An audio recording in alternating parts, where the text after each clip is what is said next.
അസ്സലാമു അലൈക്കും വറഹ്മത്തുള്ളാഹി വബറകാതുഹു. ഒരു മുഅ്മിനീനെ സംബന്ധിച്ചിടത്തോളം അവന്റെ ജീവിതത്തിൽ അവന്റെ വിജയത്തിന് കാരണമാകുന്നത് ഹബീബ് റസൂലുള്ളാഹി സ്വല്ലല്ലാഹു അലൈഹി വസല്ലം തങ്ങളോടുള്ള അതിരറ്റ സ്നേഹം മാത്രമാണ്. എങ്കിൽ മുത്തുനബി സല്ലല്ലാഹു അലൈഹി വസല്ലം തങ്ങളോടുള്ള അതിരറ്റ സ്നേഹം നമ്മുടെ ഹൃദയത്തിൽ വർദ്ധിപ്പിക്കണമെങ്കിൽ മുത്തുനബി സല്ലല്ലാഹു അലൈഹി വസല്ലം തങ്ങൾ പഠിപ്പിച്ച കാര്യങ്ങളും അവിടത്തോടുള്ള സുന്നത്തുകളും നാം പഠിക്കേണ്ടതുണ്ട്. മുത്തുനബി സല്ലല്ലാഹു അലൈഹി വസല്ലം തങ്ങൾ നമ്മളാകുന്ന നമ്മുടെ ഉമ്മത്തിനെ എങ്ങനെയായിരുന്നു സ്നേഹിച്ചതെന്ന് നാം മനസ്സിലാക്കേണ്ടതുണ്ട്. ആ സ്നേഹത്തെക്കുറിച്ച് നമ്മൾ പഠിക്കാൻ ശ്രമിച്ചാൽ മുത്തുനബി സല്ലല്ലാഹു അലൈഹി വസല്ലം തങ്ങളല്ലാത്ത മറ്റു മോശമായ സ്നേഹങ്ങളിലേക്ക് കടന്നു ചെല്ലുകയില്ല. ചരിത്രത്തിലേക്ക് കടന്നു വരാം.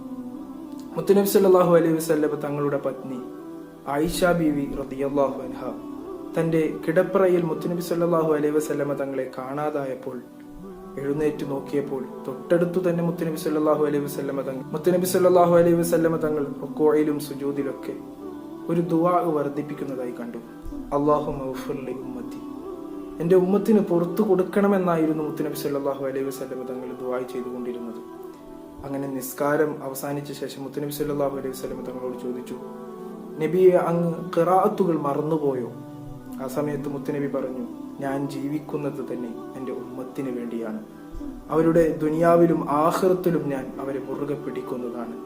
ഇത്രയും അധികം നമ്മെ സ്നേഹിക്കുന്ന മുത്തുനബി സല്ലല്ലാഹു അലൈഹി വസല്ലമ തങ്ങളെ ചെറിയ തോതിലെങ്കിലും നമ്മുടെ ഹൃദയങ്ങളിൽ സ്നേഹത്തിന്റെ ഒരു പൂക്കൾ വിരിഞ്ഞിട്ടില്ലെങ്കിൽ അല്ലാഹു സുബ്ഹാനഹു വ തആല മുത്തുനബിയോടുള്ള സ്നേഹം നമ്മുടെ ജീവിതത്തിൽ വർദ്ധിപ്പിച്ചു കൊണ്ടുവരുമാറാകട്ടെ.